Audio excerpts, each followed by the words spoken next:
नमस्ते, welcome to my channel. जैसा कि पिछले वीडियो में मैंने आपको बताया था कि ये पितृदोष सभी के ऊपर हो ऐसा हम नहीं होता है।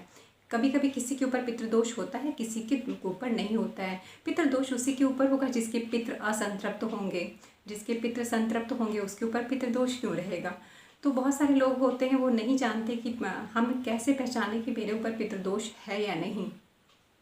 एक तो कुंडली से भी पता चल जाता है, दूसरा कुछ घर में ऐसे लक्षण या हमारे जीवन में कुछ ऐसे लक्षण होते हैं कि उसे देख करके हमें पता लग जाता है या अंदाज़ा लगा लेना चाहिए कि पितृदोष हम पर है। जैसे आप देखते हैं कि बहुत जगह होता है कि कोई भी हस्बैंड वाइफ में कोई प्रॉब्लम नहीं है लेकिन फिर भी उनकी कोई संतान नहीं होती है, या संतान होती है तो फिर मिसकैरेज हो जाता है, कंसीव करते हैं तो मिसकैरेज हो जाता है, या तो जो बच्चा होता है वो पूरी तरह से स्वस्थ नहीं होता है, अगर हो भी गया तो पूरी तरह से स्वस्थ नहीं होता है, शारीरिक या मानसिक रूप से दिक्कत होती है कुछ न कुछ उसमें। और दूसरी चीज़ हो जाती है या हस्बैंड वाइफ ही हैं या परिवार में और सदस्य हैं, आपस में बिना मतलब कि छोटी छोटी बात को लेकर के लड़ाई झगड़ा शुरू हो जाता है, आपस में मनमुटाव चलता रहता है। यहाँ तक कि परिवार में तो होता है, ये हस्बैंड वाइफ में भी आपस में संबंध बहुत अच्छे नहीं रहते, वो भी बड़ी बड़ी बातों पर नहीं, छोटी छोटी बातों पर ही लेके विवाद हो जाता है। इसके बाद होता है क्या है कि घर में अगर आप खाना बना रहे हैं तो आपके बाल अक्सर, एक बार हो गया दो बार तो नहीं, अक्सर ही आपको अगर खाने में बाल दिख रहा है, सिर के बाल गिरे दिख रहे हैं, तो इसका मतलब आपके यहाँ पितृदोष है।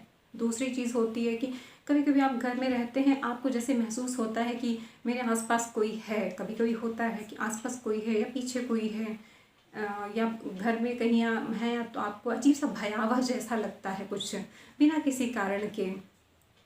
तो ये कुछ लक्षण होते हैं जिससे पता चल जाता है कि पितृदोष है आपके ऊपर। आपके बच्चे हैं, युवावस्था में है लेकिन फिर भी उनका सर्वगुण संपन्न है, पढ़े लिखे भी हैं, अच्छी जॉब में भी हैं, लेकिन फिर भी उनका विवाह नहीं हो रहा है। या तो इसमें ये भी होता है कि आप जितना कमा रहे हैं उससे ज़्यादा ही आपका खर्च हो जाता है। परिवार में किसी न किसी सदस्य को कोई ना कोई बीमारी लगी ही रहती है। और समाज में जो भी आपकी पारिवारिक प्रतिष्ठा होती है, समाज में आपका जो मान सम्मान होता है वो धीरे धीरे डिक्रीज होता, घटता चलता है। और बिना किसी बड़े कारण के समझ नहीं मिलता है कि कारण क्या था, बस यही वो कारण है जिससे पता लग जाता है कि आपके यहाँ पितृदोष है। तो जो मैंने लक्षण बताए हैं बहुत आसान तरीके से साधारण भाषा में मैंने आपको बता दिया। इन लक्षणों से आप पता चल जाएगा कि पितृदोष है और उसके निवारण का प्रयास कीजिए। बहुत जगह होता है कि आप 10 लोगों से पूछते हैं यहाँ से वहाँ से, पता नहीं उसको सटीक ज्ञान है या नहीं, तो आपको अपने हिसाब से जो उसको ज्ञान रहेगा बता देगा। हमारे यहाँ आपको कोई भी समस्या हो तो बिना समय गंवाए हमारे वेद हैं, हमारे पुराण हैं, गीता है, वहाँ से आप पढ़िए, आपको हर समस्या का उपाय वहाँ पर उपलब्ध है, आपको किसी से पूछने की ज़रूरत नहीं।